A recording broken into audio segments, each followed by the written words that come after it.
오늘 제가 이야기 드릴 내용은 노쇠와 관련된 내용입니다.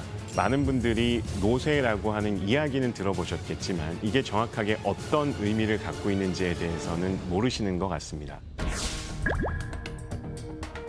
노쇠는 내부, 외부에서 우리 몸에 오는 각종 스트레스로부터 우리 몸을 지킬 수 있는 신체의 예비 능력이 떨어져 있다는 것을 의미합니다.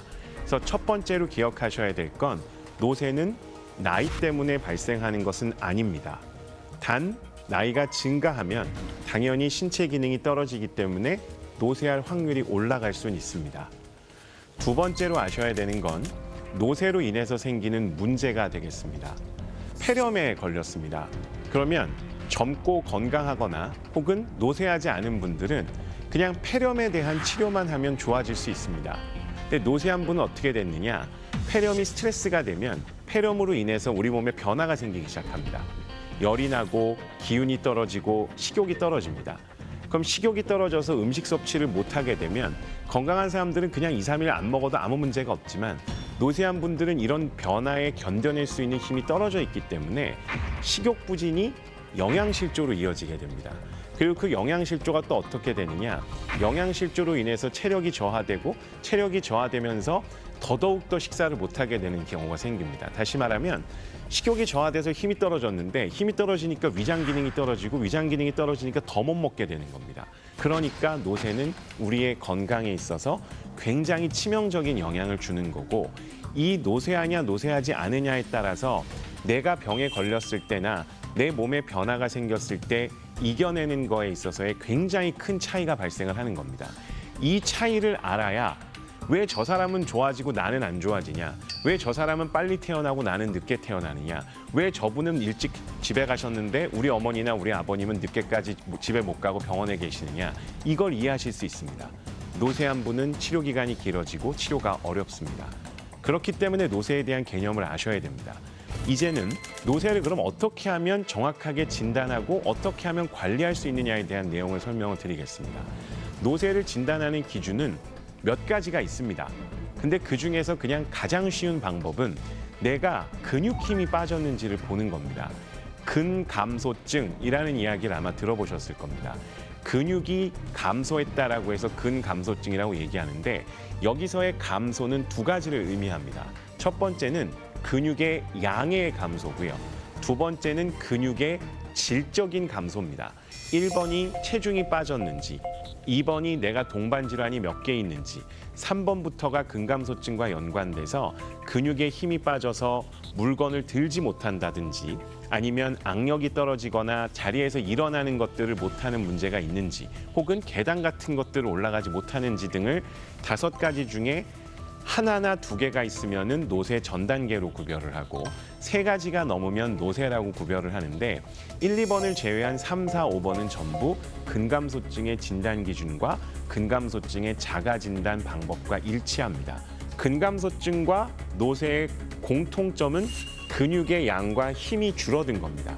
그럼 근육의 힘과 양이 줄어들었다 그러면 근육의 양과 힘을 좋게 만들어주면 노쇠한 상태를 막을 수 있겠죠. 그래서 결국 노쇠의 원인은 근감소증의 원인과 연결이 되게 됩니다. 근감소증의 원인을 2가지로 나눕니다. 1차성 근감소증, 2차성 근감소증으로 나눕니다. 1차성 근감소증은 그냥 나이가 들면서 근육이 나빠지는 겁니다. 이건 방법이 없습니다. 당연히 저희가 늦추는 노력은 해볼 수 있겠지만 이걸로 인해서 생기는 근감소증을 막을 수는 없습니다. 2번째는 명확한 원인이 있는 경우입니다. 이 명확한 원인을 또 3가지로 나눕니다. 1번은 운동을 못해서 생기는 근감소증, 2번째는 영양 상태가 안 좋아서 생기는 근감소증, 3번째는 질환이 있어서 생기는 근감소증이 있습니다. 이렇게 질환으로 연결되고 근감소증이 발생하는 경우는 의학적으로도 그 근감소증을 해결하기가 매우 어렵습니다. 그렇기 때문에 병원에서도 여러 가지 복합적인 방법을 써서 최대한 본질적인 원인이 되는 질환에 대한 관리와 근감소증을 같이 병행해서 하지만 굉장히 오랜 시간이 걸리고 어렵고요. 복합적인 치료 방법을 써야 됩니다.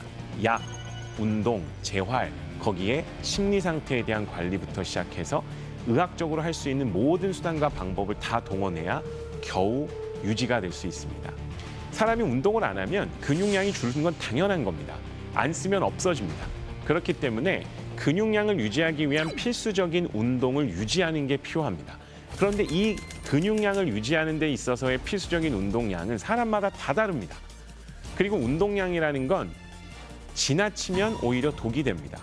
노쇠한 환자분들은 근감소증이 동반되는데 노쇠하기 때문에 운동을 하다가 오히려 탈이 나는 경우가 많습니다. 왜? 운동도 스트레스거든요. 환자 본인, 의료진, 운동을 전문적으로 하시는 분과 함께 논의를 해서 그 분께 맞는 맞춤형 관리법을 찾아드려야 되는 게 운동 부족 및 운동과 연관된 근감소증의 관리입니다. 나는 운동은 하고 싶은데 기력이 없어요. 그럼 역시 운동을 못하니까 운동 유발성 근감소증이 생기게 됩니다. 근데 원인을 생각해 보면 영양에 문제가 있는 겁니다. 영양에 문제가 있어서 생기는 근감소증이 그래서 1번에 해당을 합니다. 제일 흔합니다. 파킨슨병이 있으면 사례가 잘 걸립니다. 사례가 잘 걸리면 음식 섭취를 못해요. 왜냐하면 음식을 먹으면 사례가 걸리니까 무서워서 어르신들이 그다음부터는 식사 섭취를 안 합니다. 근데 이것만 있을까요? 이빨이 없는 분들이 있습니다. 치아가 없으면 음식을 씹을 수가 없습니다. 씹을 수가 없기 때문에 당연히 음식 섭취량이 줄어듭니다. 그래서 영양 상태에 문제를 주는 모든 요인은 영양 상태와 연관된 근감소증을 유발하고요. 그 근감소증이 결국 노쇠를 유발하게 됩니다. 따라서 영양이 참 중요합니다. 정말 우리 몸에 유지를 위해서 필요한 영양분과 칼로리, 그리고 그거에 맞는 우리 몸의 활동량까지를 포괄하는 개념입니다. 그래서 노쇠는 근감소증과 연관이 되고 근감소증은 결국 영양과 운동과 질환과 관련이 되기 때문에 이 전체적인 구조 하에서 환자분들이 갖고 있는 문제점들을 정확하게 파악하고 거기에 맞추어서 치료 및 관리가 이루어져야 되는 겁니다. 노쇠는 노화와 다릅니다. 노쇠는 질환이고 이건 조기에 발견하면 가역적으로 관리해서 좋아질 수 있습니다. 다만 노쇠가 너무 오래돼서 고착화되면 노쇠 상태가 비가역적으로 변해버립니다. 돌아올 수가 없습니다. 그러니 조기에 발견하는 게 중요하고 관리하는 것도 중요하고 예방하는 것도 중요합니다. 노인분들, 특히 노쇠한 분들은 굉장히 오랜 기간 동안 굉장히 꾸준한 끈기를 가지고 해결해야 되고요. 어떤 하나의 요소로 환자분만의 노력으로, 의료진만의 노력으로 절대 노쇠에서 건강 상태로 갈 수 없습니다. 환자분을 케어해 주시고 관리해 주시는 가족 구성원분들이 이 노쇠에 대한 개념을 이해하고 우리 부모님 혹은 내가 노쇠하기 때문에 나는 그거에 맞는 질환 관리를 해야 된다라는 생각만 하시더라도 앞으로 건강에 있어서 굉장히 큰 도움을 얻으실 수 있을 겁니다.